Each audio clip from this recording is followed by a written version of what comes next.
Hello बच्चों, अब हम लोग पहुंच गए हैं लेक्चर नंबर 2 में। लेक्चर नंबर 2 जो है हमारा ये है chemical properties of metal and non metal पे बेस्ड। चलिए स्टार्ट करते हैं। सबसे पहला है कि reaction of metal with oxygen. तो देखते हैं ऑक्सीजन के साथ मेटल कैसे रिएक्ट करते हैं। तो जवाब है कि मेटल और ऑक्सीजन जब रिएक्ट करेगा तो बनाएगा मेटल ऑक्साइड, जो कि कैसा होता है तो बेसिक ऑक्साइड कहलाता है, मतलब बेसिक नेचर का होता है। तो हमने पहला ले लिया कि मान लीजिए सोडियम को अगर हम रिएक्ट करा रहे हैं या पोटेशियम को रिएक्ट करा रहे हैं ऑक्सीजन के साथ तो क्या होगा। तो यहाँ पे ले लिया हमने रिएक्शन की 4Na + O2 gives twice of Na2O। ध्यान रखिएगा रिएक्शन वगैरह आपको याद होते रहना चाहिए, तो लिखते हुए भी चलना है आपको। तो ये कैसा होगा, ये बेसिक ऑक्साइड होगा जैसा हमने पहले डिस्कस किया था। अगेन अगर आप पोटेशियम को भी रिएक्ट कराओ मतलब 4K + O2 gives twice of K2O। ध्यान रखना है यहाँ पे कि सोडियम और पोटेशियम बहुत जल्दी रिएक्ट होते हैं ऑक्सीजन के साथ, इसीलिए इसको क्या किया जाता है, इसीलिए इसको स्टोर किया जाता है केरोसिन ऑयल के अंदर। ठीक है, केरोसिन के अंदर रखेंगे हम लोग। अब सवाल उठता है कि केरोसिन ही क्यों, नारियल तेल क्यों नहीं, ठीक है, या और कोई तेल क्यों नहीं। तो जवाब है कि अगर आप देखो केरोसिन, आपको पता है कि सोडियम और पोटेशियम लास्ट क्लास में हमने डिस्कस किया था, लास्ट लेक्चर नंबर 1 में, कि सोडियम और पोटेशियम की डेंसिटी बहुत क्या होती है, कम होती है, मतलब पानी से भी कम होती है। पानी के ऊपर तो ये तैरने लग जाएगा, जैसे ही आप पानी में डुबो के रखोगे तो क्या करेगा, पानी के ऊपर आ जाएगा। पानी के ऊपर आ जाएगा तो क्या होगा, एयर के कॉन्टैक्ट में आएगा, मतलब ऑक्सीजन के कॉन्टैक्ट में आएगा, और वहां पर क्या हो जाएगा, आग लग जाएगी। अगर आप नारियल तेल के अंदर रखोगे फिर से ये क्या होगा, ऊपर आ जाएगा। जैसे आप डुबाए फिर से ऊपर आ गया, और ऊपर आने के बाद क्या हो गया, ऑक्सीजन के साथ रिएक्ट किया और फिर से वहां पे आग लग गई। तो आपको कैसी जगह पे रखना पड़ेगा, तेल तो चाहिए, लेकिन कैसा तेल चाहिए, तो ऐसा तेल चाहिए जिसकी डेंसिटी बहुत कम होती है। कौन है ऐसा, तो केरोसिन। तो अभी समझ में आ गया आपको कि केरोसिन के अंदर ही क्यों रखते, नारियल तेल क्यों नहीं चलेगा। चलो बढ़िया, नारियल तेल में रखना है। अगला है हमारे पास कि मैग्नीशियम मेटल को देखेंगे क्या करेंगे। तो मैग्नीशियम मेटल अगर रिएक्ट करेगा ऑक्सीजन के साथ तो आपको देगा ट्वाइस ऑफ MgO, जो कि अगेन बेसिक ऑक्साइड होगा। ध्यान रखिएगा अगर आप मैग्नीशियम ऑक्साइड को फर्दर वाटर के साथ रिएक्ट कराओगे ना तो बन जाएगा मैग्नीशियम हाइड्रोक्साइड। कैसे, तो twice of MgO + H2O gives MgOH whole twice. Reactions मैं आपको बार बार बोल रहा हूँ कि आपको याद रखना पड़ेगा। रिएक्शन अभी आप जब तक यूज टू नहीं हो जाते हो तब तक आपको याद ही नहीं होगा। अगला हमने यहाँ पे लिया है कि मेटल ऑक्साइड, मेटल अगर एल्यूमिनियम मेटल हम लोग रिएक्ट करेंगे तो क्या होगा। तो जवाब है कि अगर आप 4 एल्यूमिनियम, ये बैलेंसिंग का तरीका होता है कि एल्यूमिनियम को अगर आप रिएक्शन करा दो ऑक्सीजन के साथ तो ये क्या बना देगा, ये बना देगा Al2O3। बैलेंस करने के लिए हमने यहाँ पे 4 लगा दिया, यहाँ पे 3 लगा दिया, यहाँ पे 2 लगा दिया है। और ये जो होता है ना एल्यूमिनियम ऑक्साइड, ये एम्फोट्रिक नेचर का होता है। याद है आपको, हमने बताया कि सोडियम ऑक्साइड या पोटेशियम ऑक्साइड या मैग्नीशियम ऑक्साइड, ये तीनों बेसिक नेचर के होते थे, बेसिक ऑक्साइड हम लोग इसको बोलते थे। लेकिन एल्यूमिनियम कैसा होता है, ये होता है एम्फोट्रिक ऑक्साइड। एम्फोट्रिक मतलब क्या होता है, जो दोनों नेचर शो करे, मतलब एसिड के जैसा भी दिखाए, बेसिक जैसा भी दिखाए। ठीक है, तो यहाँ पे हमने यही चीज लिख रखा है कि दिस शो कि basic as well as acidic behaviour also. अच्छा, तो हमने यहाँ पे लिख दिया कि देखो कि amphoteric oxide react with both acid and base to form salt and water. तो अगर हमने यहाँ पे देखो Al2O3 के साथ रिएक्ट करवा दिया, मान लीजिए यहाँ पे कैसा बिहेव कर रहा है, ये बेस जैसा बिहेव कर रहा है। तो बेस जैसा बिहेव करेगा तो बेस और एसिड को अगर आप मिला दो, एसिड यहाँ पे क्या है HCl, तो क्या करेगा, एक सॉल्ट देगा। सॉल्ट क्या रहेगा, AlCl3 होल ट्वाइस, मतलब AlCl3 आगे में 2 लगा हुआ है बैलेंस करने के लिए, और साथ में क्या दिया हमको 3 मोल ऑफ H2O। लेकिन सोचो यही AlO3 जो है यहाँ पे एसिड के जैसा बिहेव कर रहा है, और अगर ये बेस के साथ रिएक्ट करेगा मतलब NaOH के साथ रिएक्ट करेगा तो हम लोग को देगा ट्वाइस ऑफ NaAlO2 + H2O। तो ये बड़ा इंपॉर्टेंट हो जाता है ये रिएक्शंस कि देखो एल्यूमिनियम ऑक्साइड जो है एसिड के साथ रिएक्ट करेगा तब क्या दे रहा है, बेस के साथ रिएक्ट कर रहा है तो क्या दे रहा है। क्लियर है ये चीज। फिर हमने क्या बोला कि here Al2O3 behaves as acidic oxide as well as basic oxide, दोनों जगह हमने देख लिया। यहाँ तक क्लियर है, जल्दी से कॉपी कीजिए। नेक्स्ट है अपने पास कि जिंक मेटल जो होता है वो कैसे रिएक्ट करता है ऑक्सीजन के साथ। तो जिंक का हमने रिएक्शन लिख दिया कि Zn + O2, बैलेंस करने के लिए आपने 2 लगा दिया है, तो twice of Zn + O2 gives twice of ZnO। Again ये हम लोग को देगा एम्फोट्रिक ऑक्साइड। एम्फोट्रिक आपको पता चल गया है कि जो एसिड जैसा भी बिहेव करे और बेस जैसा भी बिहेव करे। सिमिलरली आपने यहाँ पे देख लिया कि अगर ये ZnO आपको मिला है, अगर ये बेस जैसा बिहेव करे तो हम क्या करेंगे, एसिड के साथ रिएक्ट करवा दीजिए, ये आपको देगा सॉल्ट। क्या सॉल्ट देगा, और एसिड हमने क्या लिया है, हमने लिया है HCl, और हम लोग को यहाँ पे जो सॉल्ट मिल रहा है ये मिलेगा ZnCl2 + वाटर। अगर यही ZnO हमारा एसिड के जैसा बिहेव करे, ठीक है, मतलब बेस के साथ जब हम ट्रीट करेंगे तो ये खुद एसिड जैसा बिहेव करेगा, और बिहेव करेगा तो क्या देगा, Zn2 मतलब Na2ZnO2 + H2O। इसको हम लोग बोलते हैं कि सोडियम जिंकेट। ठीक है, तो नाम वगैरह भी थोड़ा ध्यान रखना। यहाँ पे हम लोग बोलते हैं कि जिंक क्लोराइड, ठीक है, तो जिंक वाली बात हो गई ना। हो अब आता है बात की आयरन के साथ। तो देखिए यहाँ पे लिखा हुआ है कि आयरन मेटल कैसे रिएक्ट करेगा। हम बोलेंगे कि आयरन रिएक्ट करता है, बर्न नहीं होता है। इससे पहले जो भी हम देख रहे थे चौथे तक हमने देखा वहाँ पे कि वो क्या करता है कि जब हम बोल रहे हैं कि ऑक्सीजन के साथ ट्रीट कराओगे तो ये रिएक्शन होगा, एक्चुअली वो रिएक्शन नहीं, वो बर्निंग है। आयरन कैसे करता है, तो आयरन बर्न नहीं होता है, आयरन रिएक्ट करता है ऑक्सीजन के साथ, और ये क्या बनाता है, Fe3O4, ठीक है, Fe3O4 हम लोग को बनाएगा। अगेन हम बात करें कि सोडियम कॉपर कैसे करेगा, तो कॉपर ट्रीट होकर क्या बनेगा कि CuO बनाएगा। मतलब ये सब थे ऑक्सीजन के साथ रिएक्शंस। क्लियर है यहाँ तक? तो ये आपको रिएक्शंस याद करते चलना है। बहुत बार बोल चुका हूं मैं कि रिएक्शन लिख लिख के कीजिए, लिखिएगा नहीं तो आपको याद भी नहीं होगा। अब अगली बात है, अगली प्रॉपर्टी है कि reaction of metal with water, water के साथ रिएक्ट कैसे होगा। तो हमने यहाँ पे लिखा है कि metal react with water to form metal hydroxide and hydrogen gas. Metal हमने ले लिया, यहाँ पे हम वाटर लिए। वाटर कैसा ले सकते हैं, तो कोल्ड वाटर ले सकते हैं, हॉट वाटर ले सकते हैं, स्टीम भी ले सकते हैं। लेकिन कोल्ड वाटर और हॉट वाटर के साथ देखिए क्या देगा, कोल्ड वाटर और हॉट वाटर लोगे तो आपको देगा कि मेटल हाइड्रोक्साइड और साथ में H2। लेकिन अगर आप स्टीम के साथ रिएक्ट कराओगे तो ये देगा मेटल ऑक्साइड। देख रहे हो दोनों में फर्क, एक जगह हाइड्रोक्साइड है, एक जगह मेटल ऑक्साइड है, और साथ में वाटर, तो साथ में आपको H2 तो मिल ही रहा है। तो हमने यहाँ पे देख लिया सबसे पहला रिएक्शन की पोटेशियम के साथ। देख लेते हैं क्या होता है। तो पोटेशियम के साथ हमने यहाँ पे ले रखा है ये रहा कि 2K प्लस H2O अपना क्या है, तो ये कोल्ड वाटर वाला है। ये हम लोग को ट्रीट करा के देगा twice of KOH plus H2 plus large amount of heat. ये बहुत एक्सप्लोसिव रिएक्शन होता है। अगेन आप सोडियम के साथ भी करोगे तब भी ये एक्सप्लोसिव रिएक्शन ही कहलाएगा। यहाँ पे अपने को क्या देगा, NaOH देगा हाइड्रोक्साइड, और साथ में क्या दिया, H2 प्लस हीट। कैल्शियम के साथ जब हम रिएक्ट कराएंगे तो कैल्शियम भी रिएक्ट करता है कोल्ड वाटर के साथ। देखो जो भी ज़्यादा रिएक्टिव है ना वो कोल्ड वाटर के साथ करेगा, जो मॉडरेटली है वो हॉट वाटर, जो बहुत कम रिएक्टिव है वो स्टीम के साथ करेगा, और जो उससे भी कम रिएक्टिव है वो किसी के साथ नहीं करेगा, जैसे गोल्ड है, प्लैटिनम है। ओके, तो कैल्शियम के साथ हम लोग देख रहे हैं, कैल्शियम यहाँ पे ले लिया हमने, H2O ले लिया, ये कोल्ड वाटर है, हम लोग को देगा CaOH whole twice plus H2। ध्यान रखना है आपको, यहाँ पे हीट जो प्रोड्यूस होगा वो कम होगा। किससे कम होगा, किससे कंपेयर कर रहे हैं हम लोग, सोडियम और पोटेशियम वाले के साथ। ओके, तो ये क्या हम लोग बोल रहे हैं कि this is not a explosive reaction, explosive reaction ये नहीं होता है। मैग्नीशियम की बात करें कि magnesium plus H2O, magnesium react करता है हॉट वाटर के साथ। तो हॉट वाटर के साथ रिएक्ट करेगा तो अगेन क्या देगा, हाइड्रोक्साइड देगा, मतलब MgOH whole twice plus H2 देगा हम लोग को। ध्यान रखना है कि do not react with cold water. Magnesium जो होता है वो कोल्ड वाटर के साथ रिएक्ट करेगा ही नहीं, लेकिन ये स्टीम के साथ कर सकता है, हॉट वाटर और स्टीम के साथ। अगर ये स्टीम के साथ रिएक्ट किया, मतलब वाटर ही है लेकिन स्टीम के फॉर्म में है, तो रिएक्शन बदल गया। रिएक्शन क्या हो गया, MgO प्लस H2 हो गया। तो इन बातों को आपको ख्याल रखना पड़ेगा कि Mg अगर वाटर के साथ रिएक्ट कर दे तो क्या देगा। तो जवाब है कि आपके पास दो ऑप्शन होंगे कि ये जो वाटर है वो हॉट वाटर है कि स्टीम है। अगर स्टीम है तो अलग रिएक्शन, हॉट वाटर है तो अलग रिएक्शन। ठीक है, ध्यान रहेगा आपको, इस पर क्वेश्चंस बनते हैं बहुत सारे। तो नोट में हमने यही चीज़ को लिख दिया है कि मैग्नीशियम जो है अगर रिएक्ट करे हॉट वाटर के साथ और स्टीम के साथ तो अलग अलग प्रोडक्ट हम लोग को देता है। आप लिखते चल रहे हो ना, चलो यहां तक लिख लो पहले। उसके बाद है metal like aluminium, zinc, iron do not react with hot water, cold water, they only react with steam. तो हमने यहाँ पे ले लिया एल्यूमिनियम, एल्यूमिनियम अगर H2O के साथ, स्टीम के साथ रिएक्ट कर रहा है तो हम लोग को देगा Al2O3 प्लस 3 टाइम H2। अगर आप जिंक को रिएक्ट कराओ अगेन स्टीम के साथ, स्टीम मतलब भी वाटर ही होता है, तो H2O हमने लिखा है लेकिन ये स्टीम के फॉर्म में है, तो ये क्या देगा हम लोग को, ये देगा हम लोग को ZnO प्लस H2। अगेन अगर आप आयरन को रिएक्ट कराओ H2O के साथ स्टीम के फॉर्म में तो ये क्या देगा, Fe3O4 plus 4 time H2। Clear है? तो हमने यहाँ पे लिख भी रखा है कि कॉपर AgAu, समझ में आ रहा है, कॉपर, सिल्वर और कौन, Au कौन होता है, gold, do not react with hot water और इवन स्टीम, स्टीम के साथ भी नहीं करता, हॉट वाटर के साथ भी नहीं करता, कौन, कॉपर AgAu। ठीक है, क्लियर है ये बात। अब अगला अपना टर्म आता है कि reaction of metal with dilute acid. So reaction हम लोग देख रहे हैं कि मेटल और डाइल्यूट एसिड को अगर हम रिएक्ट करवाएंगे तो क्या देगा हमको, मेटल सॉल्ट देगा प्लस हाइड्रोजन गैस देगा। अब एक एक करके सारे रिएक्शंस देख लेते हैं कि सोडियम मेटल के साथ रिएक्ट कराएंगे तो क्या होगा। तो हमने यहाँ पे लिखा है कि twice of Na plus twice of HCl gives twice of NaCl aqueous form में रहेगा, जो कि और साथ में क्या देगा, H2 गैस देगा। और ये बहुत वायलेंट रिएक्शन होता है, मतलब क्विक होगा, ठीक है, जल्दी से होगा।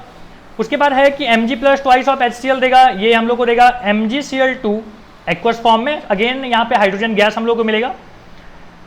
उसके बाद हमने लिया है कि अगर मान लीजिए हम एल्यूमिनियम को हम लोग रिएक्ट करा दें HCl के साथ तो क्या होगा, तो हमको देगा यहाँ पे twice of AlCl3 plus 3 time H2। Reactions आपको याद करते चलने हैं, सारे यहाँ पे एक्वस फॉर्म में मिलेंगे हम लोग को।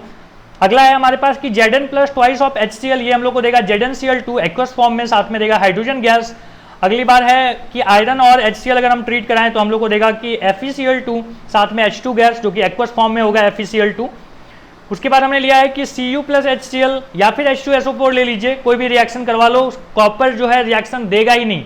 तो ध्यान रखना है आपको कि कॉपर क्या करेगा, डाइल्यूट के साथ रिएक्शन नहीं देगा। गोल्ड और सिल्वर भी नहीं देते हैं, ये भी चीज़ आपको याद रखनी है। तो नोट में हमने ये चीज़ डाल रखा है कि गोल्ड और सिल्वर रिएक्ट नहीं करते हैं डाइल्यूट एसिड के साथ। इसके बाद ना हम लोग देख रहे हैं कि रिएक्टिविटी सीरीज देखो यहाँ पे ये है, और इसको याद रखने का एक तरीका भी मैं आपको बताऊंगा। तो पहले तो समझ लीजिए कि रिएक्टिविटी सीरीज में कैसे कैसे रहेगा। सबसे ऊपर सबसे मोस्ट रिएक्टिव जो होगा वो होगा पोटेशियम, फिर आपके पास क्या है कि सोडियम है, कैल्शियम है, मैग्नीशियम है, एल्यूमिनियम है, जिंक है, आयरन है, Sn, Pb, H, Cu, फिर उसके बाद Hg है, Au है, एंड देन लास्ट में गोल्ड। तो गोल्ड क्या रहेगा यहाँ पे, लीस्ट रिएक्टिव। अब इसको याद रखने का तरीका समझना, मैं बोल रहा हूँ कि एक नाम याद रखना, कनका। कनका, कनका मांगे आलू जीरा, ठीक है। कनका जो है वो रेस्टोरेंट में गई है और बोलती है आलू जीरा, पता नहीं कोई डिश होगा, आलू जीरा यहाँ पे मांग रही है। उसके बाद क्या बोल रहे हैं कि फिर से पाए, ठीक है, एक बार ऑर्डर किया फिर से पाए। क्या बोला हमने, कनका मांगे आलू जीरा फिर से पाए, फिर से वही ऑर्डर आ गया। उसके बाद हम लोग बोल रहे हैं कि देखो ये ढाबा पे गई है खाने के लिए एक्चुअली, तो यहाँ पे क्या होगा कि हाँ छोटू है अलग अलग, ठीक है, जो ऑर्डर लाता है वो अलग अलग है। हाँ क्या लिखा है हमने यहाँ पे कि हाँ छोटू है अलग अलग। अब इस कोड से ना रिलेट कर लेना, तो ये कोड याद रखना। आप क्या बोला मैंने कि कनका मांगे आलू जीरा फिर से पाए, और उसके बाद बोला है कि हाँ छोटू है अलग अलग, ठीक है। तो इस तरीके से इसको याद रख लो। अब आपको कोई अगर अच्छा कोड समझ में आता है तो वो याद रखो, अदरवाइज मेरे साथ चलो, यही कोड आपको याद रखनी है। ये कोड आपको बहुत जगह पे काम आएगा, ठीक है। रिएक्टिविटी सीरीज में आपको ये चीज तो पता ही होना चाहिए। ओके, तो रिएक्टिविटी सीरीज हम लोग को समझ में आ गई। उसके बाद हम लोग देख रहे हैं कि देखो अलग अलग रिएक्टिविटी होता क्यों है, तो हम बोलेंगे कि हर मेटल का ना अलग अलग टेंडेंसी होता है लूज करने का, इलेक्ट्रॉन को लूज करने की टेंडेंसी सबका अलग अलग होता है। कोई जल्दी लूज कर देता है, क्यों लूज करता है, क्योंकि उसके साइज जो है वो बड़े हैं, बड़ा है तो न्यूक्लियस उसको पकड़ के नहीं रखा है तो छोड़ सकता है इलेक्ट्रॉन, समझ लो। यहाँ पे मैं बोल रहा हूँ एटम का बनावट कैसा है, बीच में न्यूक्लियस है, फिर यहाँ पे क्या है, लेयर्स हैं, सब जगह हर लेयर में क्या होता है, इलेक्ट्रॉन पाए जाते हैं। तो मान लीजिए साइज बहुत बड़ा है तो ये दूरी बहुत ज़्यादा हो जाएगी। अब ज़्यादा दूरी हो जाएगी तो क्या होगा, आसानी से इलेक्ट्रॉन लूज कर सकते हैं। मान लो किसी का साइज जो है छोटा है, यहीं पे इलेक्ट्रॉन है, तो क्या कर रहा है, यहाँ पे जो दूरी है न्यूक्लियस से वो कम है। न्यूक्लियस से अगर दूरी कम होगी तो क्या होगा, इसको जोर से होल्ड करके रखेगा और टेंडेंसी टू लूज इलेक्ट्रॉन यहाँ पे क्या होगी, कम होगी। तो अलग अलग हम लोग मेटल ले रहे हैं, अलग अलग मेटल में अलग अलग साइज है, अलग अलग साइज होने की वजह से आउटर मोस्ट इलेक्ट्रॉन और न्यूक्लियस की जो दूरी है वो क्या होगी, अलग अलग होगी। अलग अलग होगी तो टेंडेंसी टू लूज इलेक्ट्रॉन भी अलग अलग होगा, और टेंडेंसी टू लूज इलेक्ट्रॉन अगर अलग अलग होगा तो क्या होंगे, उनकी रिएक्टिविटी, जो रिएक्टिविटी है वो भी क्या होगी, अलग अलग होगी। क्लियर है ये बात। अगला हम लोग देख रहे हैं कि reaction of metal with salt solution. तो यहाँ पे हमने लिखा है कि a more reactive metal displace a less reactive metal from a salt solution. एक ज़्यादा रिएक्टिव मेटल रहेगा ना तो सॉल्ट में से कमजोर जो मेटल है उसको हटा के खुद का सॉल्ट बना लेगा। तो हमने यहाँ पे लिखा है कि salt of metal B plus metal A जो है वो रिएक्टिव है, तो क्या करेगा, किससे रिएक्टिव है, बी वाले से, तो क्या करेगा, अपना सॉल्ट बना लेगा। देख रहे हो, मेटल ए जो है वो अपना सॉल्ट बना लिया और मेटल बी को बाहर निकाल दिया। यहाँ पे हमने रिएक्शन ले लिया कि मान लीजिए हमारे पास है CuSO4, कॉपर से ज्यादा रिएक्टिव है जिंक, तो जिंक क्या करेगा, अपना सॉल्ट बना लेगा, मतलब ZnSO4 और Cu मिलेगा। ये रिएक्शन हम लोग को होता हुआ दिखाई देता है क्योंकि कॉपर जो यहाँ पे था CuSO4 ये ब्लू कलर का होता है और ZnSO4 क्या होता है, कलरलेस होता है। तो जैसे ही कलरलेस आ गया हम समझ जाएंगे कि ZnSO4 बन चुका है। वापस अगर देखा जाए कि ZnSO4 को अगर आप कॉपर के साथ रिएक्ट कराओगे तो क्या रिएक्शन होगा, जवाब है नहीं होगा रिएक्शन। क्यों, क्योंकि कॉपर जो है वो लेस रिएक्टिव है जिंक से, तो कॉपर जो है वो क्या करेगा, अटैक करेगा लेकिन कुछ होगा नहीं। वापस हमने देख लिया कि कॉपर CuSO4 और अगर हम आयरन ले ले तो आयरन ज्यादा रिएक्टिव है, तो क्या करेगा, वो रिएक्शन बनाएगा, मतलब अपना आयरन अपना सॉल्ट बना देगा FeSO4 का और कॉपर बाहर। लेकिन अगर मैं उल्टा करूं तो नहीं होगा रिएक्शन। क्यों, क्योंकि कॉपर आयरन को डिस्प्लेस कर ही नहीं पाएगा क्योंकि कॉपर जो है वो लेस रिएक्टिव है। हाँ, लेकिन अगर हम देखें कि AgNO3 में कॉपर अगर ऐड कर दें तो कॉपर खुद का सॉल्ट बना लेगा, जो कि क्या होगा CuNO3 होल ट्वाइस, जो कि ब्लू कलर का होता है। और यहाँ से क्या हो जाएगा, Ag जो है वो अलग हो जाएगा। Ag मतलब होता है सिल्वर, सिल्वर यहाँ से क्या होगा, अलग हो जाएगा। तो ये हमने देख लिया कि ज़्यादा reactive metal less reactive metal के सॉल्ट में से उसको हटा देता है, खुद का सॉल्ट बना लेता है। अगली प्रॉपर्टी हमारे पास है कि reaction of metal with chloride. अब इसको देखो, ये रहा।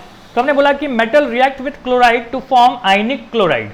कैसे? तो हमने यहाँ पे ले लिया कि ट्वाइस ऑफ NaCl के साथ अगर जुड़ेगा तो बनाएगा NaCl। सिमिलरली Ca अगर है, कैल्शियम अगर क्लोरीन के साथ रिएक्ट कराएगा तो CaCl2 बनाएगा। Mg अगर Cl2 के साथ रिएक्ट कराएगा तो MgCl2 बनाएगा। अगेन इसी तरीके से सारे रिएक्शन है, सारे रिएक्शन को आपने लिस्ट कर लेनी है, चीज़ों को याद रखनी है। क्लियर है? नेक्स्ट जो अपना पॉइंट है ये है कि reaction of metal with hydrogen, कि हाइड्रोजन के साथ कैसे रिएक्ट करेगा। तो हमने यहाँ पे लिखा है कि metal generally do not react with hydrogen because metal donate electron to react with other element. समझ रहे हो, मेटल जो है कैसे रिएक्ट करता है, इलेक्ट्रॉन को डोनेट करके। इलेक्ट्रॉन को डोनेट करता है तो क्या करना चाहिए, हाइड्रोजन उसको एक्सेप्ट करनी चाहिए, तभी तो रिएक्शन होगा। तो यहाँ पे हम देख रहे हैं कि हाइड्रोजन की भी टेंडेंसी है लूज करने की, एक्सेप्ट करने की टेंडेंसी है ही नहीं, तो क्या करेगा, जनरली वो रिएक्ट नहीं करेगा। लेकिन ठीक है, लेकिन हमने क्या लिखा है कि फ्यू मतलब कुछ कुछ समय पे हाइड्रोजन जो है ना एक्सेप्ट करता है। आपको पता है कि हाइड्रोजन जो है मेटल के जैसा बिहेव करता है बट मेटल है नहीं, कभी कभी वो एक्सेप्ट भी करता है अलग अलग सिचुएशन में। जैसे हमने यहाँ पे ले लिया कि Na twice of Na plus H2 अपने को क्या देगा, NaH देगा, मतलब सोडियम हाइड्रेट देगा। ठीक है, पोटेशियम भी क्या करेगा, पोटेशियम भी अपना हाइड्रेट देता है, कैल्शियम भी अपना हाइड्रेट देता है, तो ये हो गया कैल्शियम हाइड्रेट। तो हमने यहाँ पे दो रिएक्शन लिख के आपको बता दिए कि देखो कुछ जो मेटल होते हैं ना, कुछ मेटल का मतलब है कि जो बहुत रिएक्टिव मेटल हैं वही खाली हाइड्रेट बनाएंगे, बाकी हाइड्रेट नहीं बनाते। क्लियर, सारे मेटल हाइड्रेट नहीं बनाते हैं। रीजन आपको समझा दिया कि मेटल की भी टेंडेंसी है लूज करने की, हाइड्रोजन की भी टेंडेंसी है लूज करने की। अब दोनों लूज करने वाले होंगे तो कैसे रिएक्शन होगा दोनों के बीच में, एक लूज करना चाहिए, एक क्या करना चाहिए, एक्सेप्ट करना चाहिए। सो ये बात थी। अब हम लोग देखते हैं कि chemical properties of non metals. तो यहां तक आपने लिस्ट कर लिया सब चीजें। अब देखो हमारे पास है chemical properties of non metals, तो एक एक करके इसको भी स्टडी करते हैं। सबसे पहला है कि reaction of non metal with oxygen. तो ऑक्सीजन के साथ जब ये नॉन मेटल रिएक्ट करते हैं तो ये क्या फॉर्म करते हैं, ये एसिडिक ऑक्साइड फॉर्म करते हैं या फिर न्यूट्रल। समझ में आ रहा है, एसिडिक ऑक्साइड या फिर न्यूट्रल। तो हमने यहाँ पे लिया सबसे पहले कार्बन। तो कार्बन को अगर हम ऑक्सीजन से ट्रीट करवाएं तो ये क्या बनेगा, CO2, और ये कैसा होगा, ये होगा एसिडिक ऑक्साइड। अगेन अगर आप CO2 को वाटर के साथ ट्रीट करा दो ना तो ये बन जाएगा H2CO3, और इसको बोलते हैं हम लोग कार्बोनिक एसिड। ठीक है, तो कार्बोनिक एसिड हमने देख लिया। अगर मान लीजिए आप सल्फर लेते हो, सल्फर को अगर आप ऑक्सीजन के साथ ट्रीट करा दो तो ये बन जाता है SO2, और ध्यान रखिएगा CO2 और SO2 दोनों होते हैं एसिडिक ऑक्साइड। क्लियर है? अगर आप कार्बन को ऑक्सीजन के साथ ट्रीट कराते हो तो ऐसा भी हो सकता है कि ये बन जाए CO। जब आप लिमिटेड अमाउंट ऑफ ऑक्सीजन दोगे तो ये क्या बन जाएगा, CO मतलब हो गया कार्बन मोनोऑक्साइड। और कार्बन मोनोऑक्साइड जो होता है ना वो होता है न्यूट्रल ऑक्साइड। तो समझ जाइएगा, जब भी आपको ऑक्सीजन दे दिया जाए एक्सेस अमाउंट में तो क्या बनाएगा, CO2 जो कि होगा एसिडिक ऑक्साइड। और अगर आप लिमिटेड ऑक्सीजन सप्लाई दोगे तो क्या हो जाएगा, ये बनाएगा CO जिसको हम बोलते हैं न्यूट्रल ऑक्साइड होता है ये। सिमिलरली अगर आप हाइड्रोजन को रिएक्ट करा दो O2 के साथ तो अगेन आपको H2O मिल जाएगा जो कि होता है न्यूट्रल ऑक्साइड। क्लियर है ये चीज कि एसिडिक ऑक्साइड भी मिल सकता है, न्यूट्रल भी मिल सकता है। आपने अगर मेटल को रिएक्ट कराया ऑक्सीजन के साथ तो क्या मिला था आपको, बेसिक ऑक्साइड मिला था और न्यूट्रल भी मिला था। अब देखते हैं नेक्स्ट हमारे पास है कि reaction of non metal with water. तो ध्यान दीजिएगा कि नॉन मेटल जो है ना वो रिएक्ट नहीं करते हैं वाटर के साथ, और ना ही वो क्या करेंगे, हाइड्रोजन गैस हम लोग को देंगे। चूंकि मेटल ये चीज करता था, मेटल क्या करता था, वाटर के साथ रिएक्ट करता था और हाइड्रोजन गैस रिलीज होती थी, लेकिन नॉन मेटल नहीं करता है। अगला है कि reaction of non metal with salt solution. तो अगर यहाँ पे लेंगे हम लोग कि a more reactive non metal displace a less reactive non metal from it salt. जैसे मेटल में होता था वैसे ही नॉन मेटल में भी होता है। जैसे हमने यहाँ पे ले लिया कि एक सॉल्ट लिया है NaBr का, अगर आप इसमें क्लोरीन ऐड कर दो तो आपको पता है कि क्लोरीन Br से ज़्यादा रिएक्टिव है, तो ये क्या करेगा, Br को हटा के खुद का सॉल्ट बना लेगा, मतलब NaCl बन जाएगा और Br2 बाहर हो जाएगा। तो ये वैसे ही है जैसे आपने मेटल में पढ़ा था। अगेन नेक्स्ट है कि reaction of non metal with dilute acid. यहाँ पे नो रिएक्शन शो करेगा, मतलब नॉन मेटल जो होते हैं वो डाइल्यूट एसिड के साथ रिएक्शन नहीं देते हैं। मेटल क्या करता था, देता था, और क्या देता था साथ में, H2 गैस। अगला है हमारे पास कि reaction of non metal with chlorine, chlorine के साथ रिएक्शन देता है, तो हमने यहाँ पे लिखा है कि non metal react with chlorine to form covalent chlorides which are non electrolytes. ठीक है, तो हमने यहाँ पे लिया है कि H2 प्लस Cl2, तो ये क्या करेगा, कोवेलेंट बॉन्ड बनाता है, मतलब HCl बनाएगा। HCl जो होता है वो नॉन इलेक्ट्रोलाइट होता है। अगेन हमने यहाँ पे ले लिया कि P4 प्लस 6Cl2 फास्फोरस हमने लिया है, क्लोरीन को हमने रिएक्ट कराया, तो हमको मिलेगा यहाँ पे कि 4 टाइम PCl3 जो कि एक होता है कोवेलेंट कंपाउंड। क्लियर है। अगला आते हैं हम लोग 6 पॉइंट पे, जिसका नाम है कि reaction of non metal with hydrogen. तो सबसे पहले हमने यहाँ पे लिख रखा है कि non metal react with hydrogen to form covalent hydrides. हमने यहाँ पे ले लिया है सल्फर, सल्फर को अगर आप H2 के साथ रिएक्ट कराओगे तो ये बनाएगा H2S गैस, और ये होता है हाइड्रोजन सल्फाइड। उसके बाद हम लोग देख रहे हैं कि नाइट्रोजन, नाइट्रोजन अगर आप हाइड्रोजन के साथ रिएक्ट कराओ तो ये देगा हमको अमोनिया, अमोनिया का फॉर्मेशन हो गया, मतलब NH3 बन गया है। ध्यान रखिएगा अमोनिया के फॉर्मेशन में यहाँ पे हमको एक कैटलिस्ट चाहिए होता है, जिसको बोलते हैं आयरन नाम का कैटलिस्ट यूज करते हैं, तो कैटलिस्ट के बिना ये संभव नहीं है। तो ये बात थी इसकी केमिकल प्रॉपर्टीज के बारे में। नेक्स्ट वीडियो में हम लोग मिलेंगे और वहां पे हम लोग कुछ और बातें करेंगे। Thank you.